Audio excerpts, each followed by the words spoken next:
J'aimerais parler aux hommes de Dieu au sujet aussi de quelque chose. N'ayez pas honte de demander à vos membres de continuer à contribuer pour l'avancement de l'œuvre de Dieu, en dépit des calomnies et de la méchanceté qui sévissent contre vous. Car aujourd'hui, mes frères et sœurs, les gens se plaisent à insulter les hommes de Dieu. Ils sont contents qu'on ait fermé les églises. Ils sont contents. Les pasteurs maintenant vont souffrir et les hommes de Dieu ont honte de passer sur Internet et de dire il faut contribuer à l'œuvre de Dieu. N'ayez pas honte. Eux, ils ne savent pas comment une église fonctionne. Vous savez, au Congo, les gens ont une fausse vision de l'église. Comme si l'église est tam-tam, on chante, on part. Mais on paye de l'eau, on paye des factures. Dans cette église, nous avons au moins 80 personnes que nous devons payer à la fin du mois. Tous les maçons, tous les ferrailleurs, l'ingénieur. Il faut les payer à la fin du mois. Toutes les extensions pour lesquelles nous payons le loyer. Tous les missionnaires qu'on a envoyés, que nous soutenons à la fin du mois. Mais comment un homme de Dieu, comment j'aurais honte de demander si quelqu'un va m'insulter? Insulte-moi, tu ne sais pas de quoi tu parles, tu ne connais pas mon travail, parle comme tu veux, mais cela n'empêchera pas à des vrais enfants de Dieu qui connaissent les vrais besoins de leur église, qui doivent continuer à fonctionner, qui doivent continuer à travailler. Là, c'est l'électricité, hein. Ce n'est pas que c'est gratuit parce que c'est le confinement, c'est le groupe électrogène. Lorsqu'on est allé acheter le carburant, on l'a dû l'acheter. Alors, il y a des gens, ils aiment les vidéos, mais c'est un groupe électrogène qui est en train de fonctionner là. N'ayez pas honte, cher homme de Dieu. Si ta conscience ne te reproche de rien et tu sais que l'église doit continuer à fonctionner, certaines églises, vous n'avez pas encore acheté des parcelles, vous devez payer le loyer, le bailleur ne va pas comprendre, surtout ces derniers temps. Le bailleur a besoin de son argent, hein, parce qu'on ne travaille pas comme d'habitude. Donc les bailleurs seront très durs parce que c'est leur source d'entrée. Maintenant, une église qui a un loyer à payer, comment elle va payer le loyer si les fidèles ne cessent de contribuer? Et il y a des fidèles parce qu'il y a eu confinement.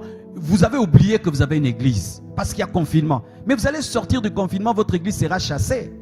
Vous allez sortir du confinement, votre église est chassée parce que vous, comme c'est le confinement, et l'argent aussi est confiné.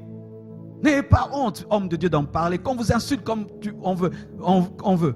Mais vous savez que vous servez Dieu. Jésus-Christ a regardé dans le panier des offrandes et c'est écrit dans la Bible et il a loué l'offrande de la veuve. Nous n'allons pas être plus spirituels que Jésus-Christ. La Bible parle des offrandes, nous parlons des offrandes. Si les gens disent hey, vous maintenant vous parlez des offrandes sur Internet parce qu'ils sont fermés. Mais alors, ça fait quoi? Mais on est intelligent. Si les gens ne peuvent pas venir déposer leur argent alors qu'ils envoient par Internet, parce qu'on doit payer l'électricité, on doit payer l'eau, on doit continuer à construire, on doit continuer les projets, on ne va pas s'arrêter parce qu'il y a une maladie. Homme de Dieu, n'ayez pas honte, parlez. Celui qui vous insulte sera maudit. Et d'ailleurs, la plupart des gens qui insultent, ils ne donnent rien. Les gens qui donnent ne parlent pas. Des gens qui ne donnent rien du tout à l'église, en train de critiquer. On t'a rien demandé et tu critiques. Mais les gens qui donnent ne critiquent pas. Continuez à demander. C'est votre droit. Et écoutez ceci. Et les gens disent, oh les pasteurs, oh, vous ne faites rien pour les gens. C'est pourquoi, là maintenant on est content, vous allez souffrir. Vous voulez qu'on prenne des caméras chaque fois qu'on donne quelque chose? Vous voulez qu'on mette une caméra dans le bureau? Chaque fois qu'on aide quelqu'un, il faut une caméra. Et quand même nous aidons et nous filmons, ah l'orgueil. Vous voyez des orgueilleux, la vantardise. La Bible dit, si ta main donne avec la main droite, que ta main gauche ne le sache pas. Donc quand on donne, on montre, c'est l'orgueil. Quand on donne, on ne montre pas, vous ne faites rien. Que voulez-vous? Que voulez-vous? Homme de Dieu, toi seul sais ce que tu fais devant Dieu. Continue à faire le travail de Dieu. Alléluia. Et fidèles, soutenez vos pasteurs, soutenez vos églises et continuez à le faire. Et surtout, en cette période-ci, afin de fermer la bouche aux calomniateurs. Et c'est quand même nous nous rendons compte qu'il y avait tellement de jalousie contre les pasteurs. Parce que les gens ne se réjouissent pas du fait que les bars ont fermé. Les gens ne se réjouissent pas de ce qu'il n'y aura plus de concerts, il n'y aura plus de matchs de football. Personne ne se réjouit pour dire les footballeurs, vous voyez maintenant, plus de matchs, maintenant plus de concerts, plus de bars. C'est plus, pasteur, maintenant, qu'est-ce que vous avez avec nous? On vous a fait quoi? Qu'est-ce que vous avez avec nous? Et en plus, oh les pasteurs sont riches, chère population. Sur 10 000 pasteurs, je vous assure, il y a même 9 000 qui sont dans la pauvreté. Les quelques-là qui ont émergé, vous pensez que c'est ça l'échantillon des pasteurs? La plupart des pasteurs souffrent. Vous parlez de quoi? Vous parlez de quelques pasteurs. Et même ces quelques pasteurs, combien sont des multimillionnaires? Combien même sont des millionnaires?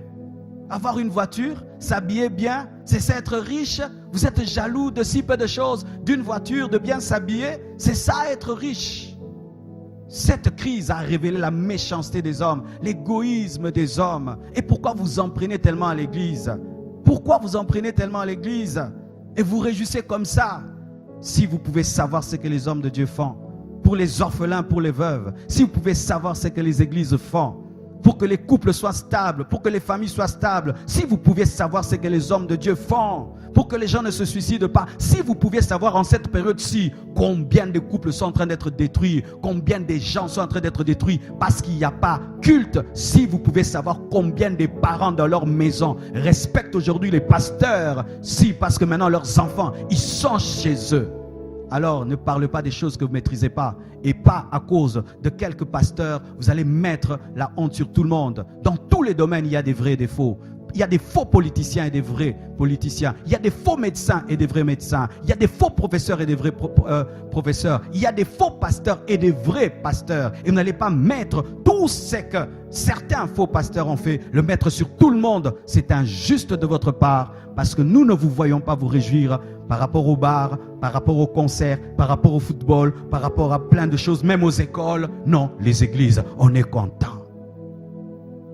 Vous ne nous arrêterez jamais parce que ce n'est pas vous qui nous avez appelés. Et jusqu'au bout, nous servirons Dieu. Et nous n'avons pas besoin de vous pour continuer à servir Dieu. Cher homme de Dieu, vous devez être déterminé.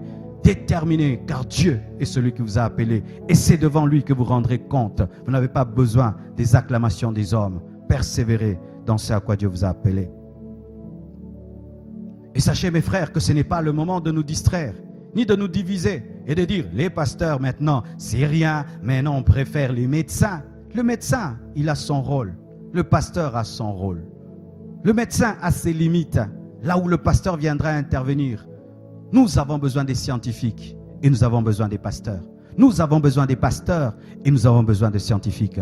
Chacun doit jouer son rôle. J'ai besoin de ma main droite et j'ai besoin de ma main gauche. J'ai besoin de mon cerveau et j'ai besoin de mon cœur. Pourquoi voulez-vous faire d'un corps un seul membre? Frères et sœurs, nous avons besoin de tout le monde. Des policiers, des infirmiers, des médecins, des pasteurs, des prédicateurs, des chantres. Nous avons besoin de tout le monde. Unissons-nous et nous vaincrons avec l'aide de Dieu. Et arrêtons de nous diviser et de jeter la pierre sur certains pour toutes choses. Et les pasteurs, vous avez fait quoi? Et les pasteurs, arrêtez de faire cela. Et j'aimerais parler aux agents de l'ordre. Vous devez savoir que le président de la République, parce que tous nous l'avons entendu, nous avons tous entendu ce que le président de la République a dit. Le président de la République a dit que nous devons arrêter le culte. Oui, mais il n'a pas dit que nous ne devons pas faire des émissions. Et lorsque vous entrez dans des églises, vous trouvez un pasteur respecté et respectable en train de tenir une émission avec quelques caméramans, quelques choristes, une dizaine de personnes. Vous le prenez, vous le faites descendre de la chair. Est-ce que c'est ce qu'on vous a demandé de faire? Ou venez même déranger des églises à la porte, surveiller les églises. Pourquoi vous ne surveillez pas les bars comme ça? Pourquoi vous ne surveillez pas les autres comme ça? Pourquoi vous ne surveillez pas? Vous vous tenez dimanche aux aguets, cherchant la petite faute pour prendre des baffles, prendre des amplis. Qu'est-ce que vous avez avec l'église? Qu'est-ce que vous avez avec l'église? Là, je tiens une émission, il y a 3 caméramans, il y a quelqu'un qui est en train de régler le son, il y a 5 musiciens et on a respecté les consignes. Avant, on nous a pris la température, même moi on m'a pris la température. Des médecins sont là. C'est comme si on était à la RTNC, c'est comme si on était à B1. Si vous vous opposez au live des églises, alors aussi qu'il n'y ait pas de chaînes qui font des émissions. Parce que pour faire une émission, il faut au moins un technicien, il faut des caméramans, mais pas les églises. Et vous entrez dans le temple pour empêcher un pasteur qui a respecté la consigne, qui a dit à ses fidèles de rester à la maison, je veux prêcher par internet, et venez encore l'arrêter. Je dis non à cela, c'est de l'injustice. Et nous refusons cet acharnement contre l'église et contre les pasteurs. Nous sommes contre cela. Et chers pasteurs, c'est notre droit de parler. Le président n'a pas dit ça. Ça, c'est un excès de zèle de votre part. Et si vous ne savez pas, là, vous allez blesser des personnes qui sont importantes dans cette nation, qui devaient intercéder pour le pays et qui vont murmurer contre le pays. Et je vous assure, ce ne serait pas bon pour personne.